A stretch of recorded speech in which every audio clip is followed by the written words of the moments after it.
आज करनाल में प्रेस वार्ता। करनाल से वरिष्ठ नेता दीपक सिंह हुड्डा जी ने आज प्रेस वार्ता को संबोधित किया। उन्होंने स्थानीय व प्रदेश से जुड़े कई अहम मुद्दों पर अपने विचार रखे और जनता की समस्याओं को सरकार के सामने दृढ़ता से उठाने का संकल्प दोहराया। दीपक सिंह हुड्डा ने कहा कि करनाल की जनता बदलाव चाहती है और युवाओं, किसानों तथा व्यापारियों की आवाज बुलंद करना उनकी प्राथमिकता है। उन्होंने प्रदेश के विकास, रोजगार सृजन और सामाजिक न्याय को लेकर अपनी रणनीति साझा की है। साथ ही करनाल के नागरिकों से अपील की गई है कि वे एकजुट होकर क्षेत्र के प्रगति की ऊंचाइयों तक पहुंचाने में सहयोग दें। प्रेस वार्ता में क्षेत्रीय समस्याओं, आने वाले कार्यक्रमों और जनता के लिए नई योजनाओं की झलक भी प्रस्तुत की गई है। कांग्रेस की विचारधारा को दोनों हमारे अध्यक्ष, जिला ग्रामीण के अध्यक्ष हमारे करनाल के कांग्रेस पार्टी के राजेश वैद जी और शहरी के अध्यक्ष हमारे भाई पराग गाबा जी, जिनके कार्यालय पे आज हम सब यहाँ पे उपस्थित हैं, तो दोनों लगकर कांग्रेस की विचारधारा को जन जन तक करनाल में लेके जाने का काम करेंगे। हमें पूरा विश्वास है और साथ में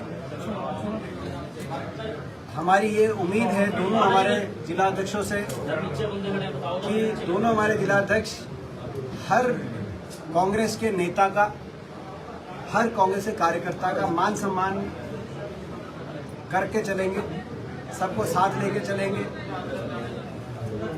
क्योंकि पद एक है लेकिन बहुत से कार्यकर्ता हैं जिनकी मेहनत होती है पार्टी को खड़ा करने के लिए। ये दोनों हमारे जो जिला अध्यक्ष हैं वो उन्हीं सभी कार्यकर्ताओं के प्रतीक है। तो ये कार्यकर्ता को एक पद मिले हैं दोनों, और इनका सबसे पहला हमें पूरा विश्वास है कि सबसे पहला इनका कर्तव्य ये रहेगा कि सबका मान सम्मान करें, सबको साथ लेके आगे चले। साथ ही हमारी ओर से, जिसमें मैं भी शामिल हूँ और सभी करनाल जिले के बाकी कार्यकर्ता शामिल हैं, हम अपनी ओर से ये विश्वास इनको दिलाते हैं कि हम भी पूरा इनका साथ देंगे, क्योंकि कार्यकर्ताओं के प्रतीक के रूप में इनको अवसर मिला है। पद तो एक ही को मिल सकता था, लेकिन हम सबका भी साथ सहयोग इनके साथ रहेगा। तो आज का हमारा दिन महत्वपूर्ण दिन है। जैसे कि हम पहले आपको बताते रहे कि कांग्रेस पार्टी ने अपने संगठन का विस्तार करने का निर्णय राहुल गांधी जी के नेतृत्व में संगठन सृजन के एक अभियान के माध्यम से किया, और उसके आप रिजल्ट देख रहे हैं, परिणाम देख रहे हैं कि कांग्रेस पार्टी जमीनी स्तर पर मजबूत हो रही है और हमारा संगठन बन रहा है, और जमीनी स्तर के कार्यकर्ताओं को अवसर मिल रहा है कांग्रेस पार्टी की विचारधारा का झंडे को आगे लेकर बढ़ने का। राहुल गांधी जी का विशेषकर और कांग्रेस शीर्ष नेतृत्व का हम धन्यवाद करते हैं। हरियाणा के अंदर जिस तरीके से जिला अध्यक्षों की नियुक्ति हुई है, उससे कांग्रेस के कार्यकर्ता में जोश आया हरियाणा में, और हम आगे बढ़ेंगे। हरियाणा में बहुत बड़ी जिम्मेदारी कांग्रेस पार्टी की है, क्योंकि बराबर का वोट हमें विधानसभा में मिला है, जबकि बहुत बड़े पैमाने पे छल कपट किया गया था। यंत्र मंत्र तंत्र का चुनाव आयोग से मिली भगत करके प्रयोग किया गया था भाजपा द्वारा। उसके बावजूद केवल 22,000 वोटों का फर्क है। 3 करोड़ की आबादी के प्रदेश में 22,000 वोटों से चुनाव का निर्णय हुआ, यानी कि बराबर का विपक्ष। और लोकसभा में तो 5 सांसद हमारे हैं, 5 ही बीजेपी के, और हमारी लोकसभा में भाजपा से लगभग 3% वोट कांग्रेस को ज्यादा मिली। विधानसभा में मात्र आधा प्रतिशत वोट भाजपा को ज्यादा यंत्र मंत्र तंत्र के सहारे से मिली। तो बराबर का टक्कर का विपक्ष है। विधानसभा में भी हमारे 37 विधायक है, 5 लोकसभा सांसद है। संगठन के माध्यम से अब सड़क की जो लड़ाई लड़ी जाएगी, वो लोगों की, हर वर्ग की हम आवाज उठाएंगे, विपक्ष की जो जिम्मेदारी है उसको निभाएंगे, और सड़क से और सदन तक हम हरियाणा को एक सकारात्मक विपक्ष देंगे। 11 सालों बाद सर संगठन बनाया। एक ये चीज देखने को मिल रही है कि जो पहले अलग अलग गुट के जो नेता कहलाए जाते थे, वो सभी एक ही मंच पर आज पहली बार इकट्ठा हुए हैं। ये बहुत खुशी की बात है, और मैं समझता हूँ कि एकजुटता से आगे बढ़ना ये एक मूल मंत्र कांग्रेस का रहेगा। सर, जो बात आ रही है प्रधानमंत्री जी की मां को गाली दी और कांग्रेस के मंच से गाली दी गई, पुतले राहुल गांधी जी के फूके जा रहे हैं, क्या लगता है आपको? ये पूरी तरीके से, सबसे पहले तो जिसने गाली दी उसका कांग्रेस का कोई लेना देना नहीं, उसका कांग्रेस की हमारी यात्रा से कोई लेना देना नहीं। ऐसा व्यक्ति जो इस तरह की कोई गाली देने में सक्षम हो, राजनीतिक दल क्या, उसकी समाज में भी कोई स्थान नहीं है ऐसे व्यक्ति का। और आपने देखा होगा जब यात्रा आगे चली गई, वोटर अधिकार यात्रा राहुल जी के नेतृत्व में इंडिया गठबंधन की, तेजस्वी जी भी साथ थे, आगे चली गई और वो जो सभा स्थल था वो खाली हो गया, तो मंच पे किसी व्यक्ति ने चढ़ के गाली दी। वो व्यक्ति क्या वो दिमागी तौर से वो पागल था या किसी षड्यंत्र के तहत किसी और दल ने भेजा था, ये तो एक विषय हो सकता है इस बात का कि भाई चेक कराएं क्या है। लेकिन उसके बाद की जो घटनाक्रम हुई उससे ये समझ में आता है कि भारतीय जनता पार्टी की जो रीति नीति रही है, उनकी जो राजनीति रही है, वो आपको उसके बाद समझ आती है। अगले दिन जब ये वाकया हुआ तो भाजपा के कार्यकर्ताओं ने प्रदेश कांग्रेस कमेटी पटना में कांग्रेस कार्यालय पे अटैक कर दिया, हमला, कार्यालय तोड़ दिया। वहां पे उस समय क्योंकि यात्रा चल रही थी, ज्यादा लोग थे नहीं, उस समय जो कर्मचारी थे बेचारे, कईयों को गंभीर रूप से चोटें आई। तो क्या हम आने वाले समय में एक दूसरे के कार्यालयों पे अटैक करें? क्या हिंसा रास्ता है? और उसके बाद प्रधानमंत्री जी भी कल बोले, प्रधानमंत्री जी उस हिंसा के बारे में भी बोले। और मैं तो खुद कहना चाहता हूं कि जो कोई सरफिरा अगर देश के प्रधानमंत्री या देश के किसी भी व्यक्ति को, किसी भी नागरिक को भी अगर कोई गाली देता है, कांग्रेस पार्टी ऐसे व्यक्तियों की भरसक निंदा करती है जिनका कोई समाज में स्थान नहीं, कांग्रेस पार्टी छोड़ो। और गाली देने में तो अगर कहीं कोई आगे है तो सबको पता है बीजेपी के ट्रोल आगे। 2100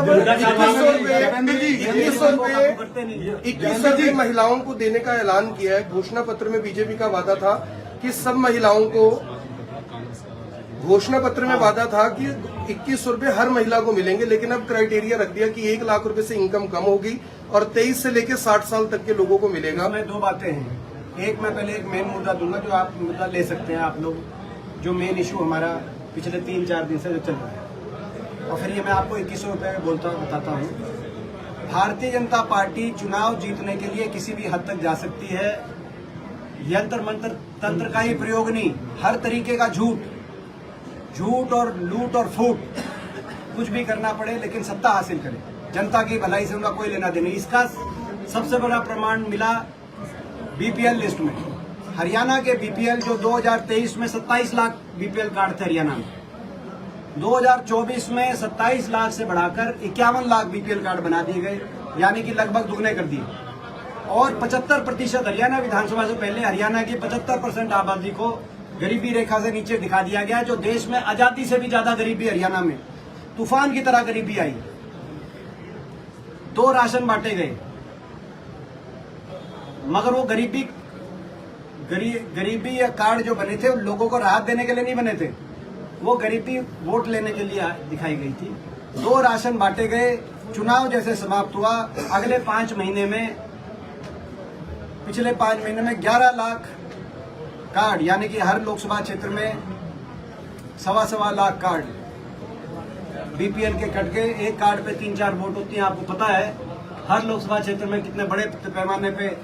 तो ये जितनी तूफान से गरीबी आई थी, उतने टोर्नेडो से अमीरी का तूफान आ गया चुनाव के तुरंत बाद। बीपीएल कार्ड घोटाला देश में आज तक इतनी तेज ना तो बीपीएल बने ना कटे, और ये बीपीएल कार्ड बनाए गए, राशन बटे 2 बीपीएल कार्ड बनाए गए केवल वोट लेने के लिए, 5 साल की वोट लेने।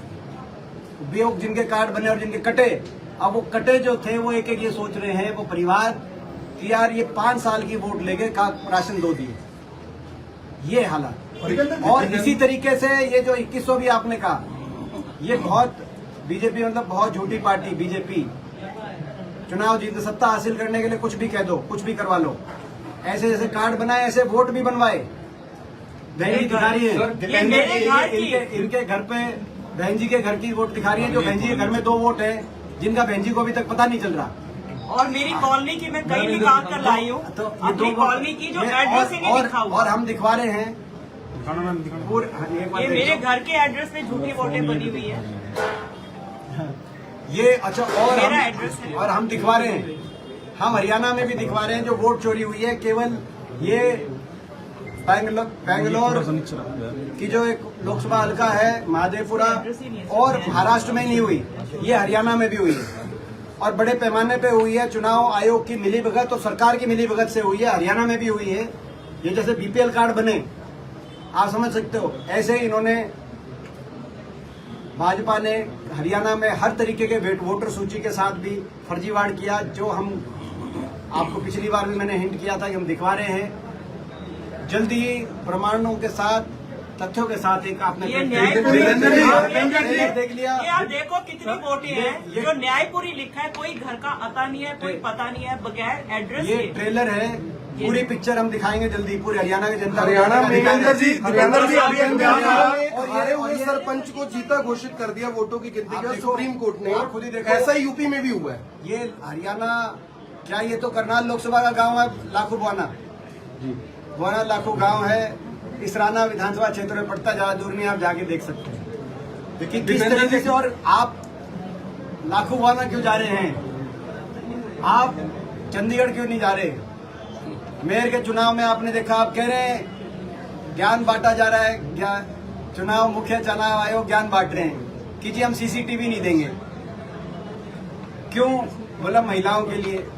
चंडीगढ़ में भी कह रहे थे सीसीटीवी नहीं देंगे कि अंदर वो बाद में सीसीटीवी जब सुप्रीम कोर्ट ने निकलवाई चंडीगढ़ की, तब वो पता चला कि चुनाव का अधिकारी क्या कर रहा था और वो सीसीटीवी क्यों नहीं दे रहे थे। और यही कारण है कि अब ये सीसीटीवी भी नहीं दे रहे। वोटर सूची भी, मैं आपको एक और बताऊं, हमें वोटर सूची की प्रतियां जो मिलनी चाहिए फोटो के साथ इलेक्ट्रॉनिक कॉपी, वो नहीं मिल रही। इन्होंने भी अपने, वीरेंद्र राठौर जी ने भी अपने विधानसभा क्षेत्र के लिए निकलवाने का प्रयास किए, बाकी बहुत से हमारे उम्मीदवारों ने प्रयास किए, नहीं मिल रही। चुनाव आयोग कह रहा है कि नहीं देंगे, उनकी वेबसाइट पे भी नहीं गायब होगी। तो ये भी एक है कि भाई वोटर सूची क्या हरियाणा की जनता को, मैं आप सबसे पूछना चाहता हूँ पत्रकार साथियों, क्या हरियाणा की जनता को और हरियाणा के विपक्षी पार्टियों को और किसी भी पार्टी को वोटर सूची, मतदाता सूची फोटो के साथ इलेक्ट्रॉनिक कॉपी मिलने का अधिकार है कि नहीं? सर, ये इलेक्ट्रॉनिक कॉपी नहीं दे रहे और अब तो फोटो के साथ हार्ड कॉपी भी नहीं दे रहे। अधिकारी हार्ड कॉपी भी मना करे, लेकिन अगर हार्ड कॉपी फिर भी कई जगह मिली है पहले, वो हार्ड कॉपी वो रीडेबल नहीं है। वो जैसे स्कैन करते हैं तो वो OCR, उसमें उन्होंने अपना कोड ऐसा डाल रखा है कि उसको आप रीड नहीं कर सकते, ताकि उसका आप आराम से आपको एक एक को दिखवाना पड़े। मतलब जैसे राहुल जी ने भी वो चीज दिखाई थी कि भाई एक विधानसभा क्षेत्र की 7-7 फुट 8-8 फुट की वोटर लिस्ट है, वो बैठा के आपको दिखवाना पड़ता है सारी चीज। दीपेंद्र जी, इस चुनौती से निपटेंगे कैसे? चुनाव आयोग तो एक संवैधानिक संस्था है, आप कैसे निपटेंगे? आगे चुनौती है, ये बहुत बड़ी चुनौती होगी। विपक्ष की पार्टी है, आप मुख्य विपक्ष की पार्टी है, तो हरियाणा के अंदर अगर चोरी है तो उसका आगे का क्या सोल्यूशन है? देखिए वही जनता के साथ निपटेंगे कैसे? आपने देखा कि ये बात आई तथ्यों के साथ, हमारे नेता राहुल गांधी जी ने ये बात पूरे देश की मीडिया के सामने रखी। उसके बाद उनको जवाब देने की बजाय चुनाव आयोग ने कहा कि आप एफिडेविट फाइल करो।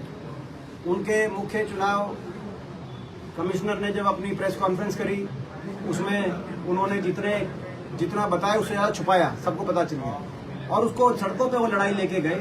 राहुल गांधी जी ने वोटर अधिकार यात्रा करी बिहार में। सदन में हमने ये मुद्दा जब डिस्कशन करने के लिए हमने मांग करी ऑपरेशन सिंदूर के डिस्कशन के बाद कि इस पे डिस्कशन हो, तो सरकार ने कहा कि सदन में हम डिस्कशन नहीं करेंगे क्योंकि चुनाव आयोग स्वतंत्र है और सदन पे डिस्कशन मना कर दिया सरकार। और जब उन्होंने मना किया तो गतिरोध जारी रहा सदन के अंदर, 3-4 दिन कार्रवाई नहीं चली। तो कांग्रेस पार्टी लड़ाई लड़ेगी हरियाणा में भी, उसमें हरियाणा भी शामिल है। ये देश के मुद्दे उठाए थे राहुल जी ने, और हरियाणा की स्पेसिफिक जब हम सारी बातें रखेंगे आपके सामने तथ्यों और प्रमाणों के साथ कि हरियाणा में किस स्तर पे खेल किया गया है, उसके बाद सड़कों से लेकर सदन तक हम लड़ाई लड़ेंगे। क्या संगठन बनने के बाद जिला स्तर पर प्रोटेस्ट करेंगे? अब संगठन बनने के बाद देखिए हमारा प्रोटेस्ट हो चुका है, इस पे प्रोटेस्ट की भी शुरुआत हो चुकी है। वोट चोरी पे एक आप लोगों ने अभी किया वो वोट चोर गद्दी छोड़, एक तो प्रदर्शन हो चुका है, तो हम करेंगे, लगातार हम आंदोलन चलाएंगे क्योंकि देश में लोकतंत्र और कैंडल मार्च किया था। कैंडल मार्च भी किया था। देश में लोकतंत्र और संविधान बचाने के लिए आवश्यक है कि चुनाव आयोग निष्पक्ष हो।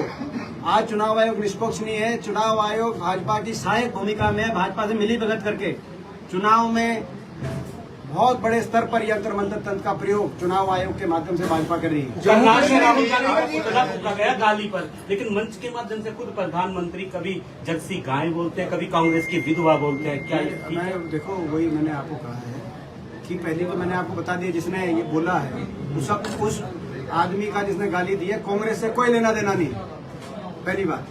दूसरी बात, वहाँ की सरकार ने भी दिखवा लिया। वो पता चला कि उसके बीजेपी के साथ ही फोटो आ रहे हैं। वो पागल था या बीजेपी से प्रायोजित था, वो एक अलग प्रश्न। लेकिन अगर इस तरह की राजनीति में स्तर गिराने की अगर बात किसी ने करी है आज तक, तो भाजपा के नेताओं ने करी है, भाजपा ने करी है। भाजपा के नेताओं से लेकर इनके शीर्ष नेताओं से लेकर और इनके अनपद जो ट्रोल जिनको कहा जाता है, जो देशभक्त नहीं, वो इनके नेताओं के ही भक्त हैं।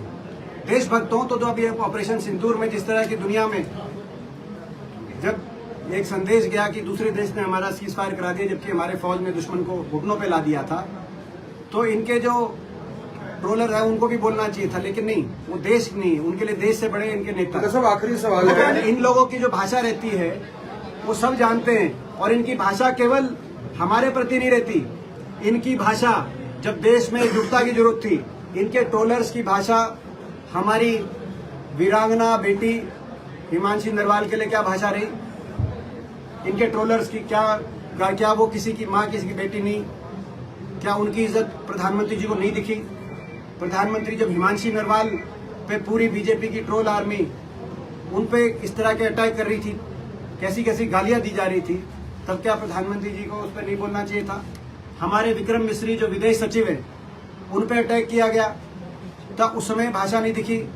जो हमारी एक विंग कमांड, जो हमारी सोफिया कुरैशी विंग कमांडर, जो वो बैठी थी, कर्नल सोफिया कुरैशी, जो हमारी कर्नल सोफिया कुरैशी बैठी थी, भाजपा के एक मंत्री ने, भाजपा के मध्य प्रदेश के मंत्री ने उनको आतंकवादी की बहन बता दिया। क्या वो किसी की माँ बहन नहीं है? वो किसी की माँ किसी की बहन नहीं है, कर्नल सोफिया कुरैशी।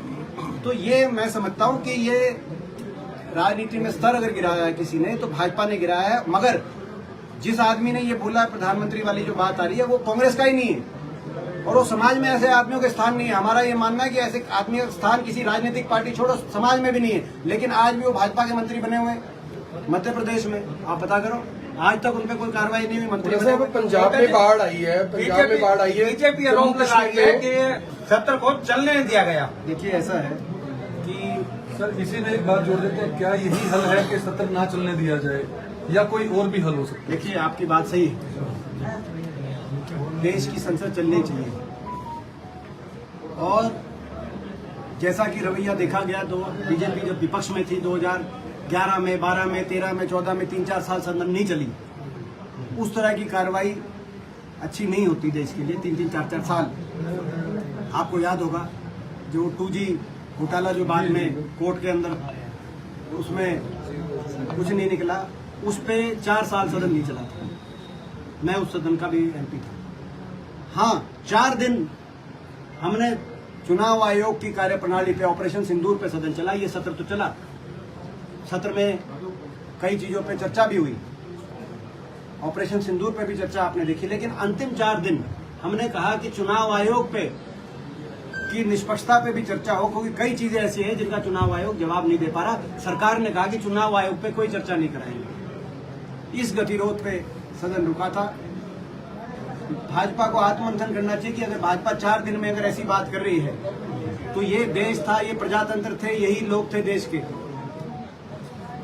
इन लोगों को जब वो नजारे भाजपा ने के विपक्ष में होते हुए जो दिखे थे, तो क्या वो नजारे सही थे? दोहरे मापदंड नहीं होंगे। पंजाब में बाढ़ आई है और सवाल ये उठ रहे हैं कि प्रधानमंत्री जी ने उसके बारे में, प्रधानमंत्री जी ने पंजाब के बारे में बात नहीं की, अफगानिस्तान के लिए ट्वीट किया, गृह मंत्री अमित शाह जम्मू कश्मीर गए।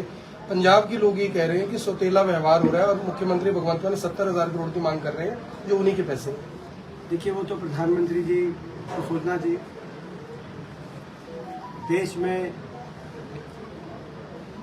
जहाँ भी कोई समस्या आए, सरकार को एक दृष्टि से देखनी चाहिए और सभी को राहत पहुंचाने का, यही राजधर्म कहलाया है। निजी तौर पर आप भी कोई मदद भेजेंगे पंजाब? इस राजधर्म का पालन देश की सरकार द्वारा हमेशा हर तरीके में, हर हाल में किया जाए। निजी तौर पर आप भी कुछ मदद भेजेंगे? प्रोटोकॉल लिस्ट जारी की गई है, जिलों में कांग्रेस की तरफ से कोई प्रोटोकॉल लिस्ट जारी की गई है? ऐसा बताया गया है कि 23 लोगों की लिस्ट करनाल में आई है सीनियर कांग्रेस में। देखिए, ये जो भी होगा हमारा आंतरिक विषय है, इस पे प्रोटोकॉल भी है और हमारे लिए कांग्रेस पार्टी का सबसे बड़ा प्रोटोकॉल सभी कांग्रेस कार्यकर्ता नेता हैं। कोटा साहब, क्या कांग्रेस आप संसद की आवाज है,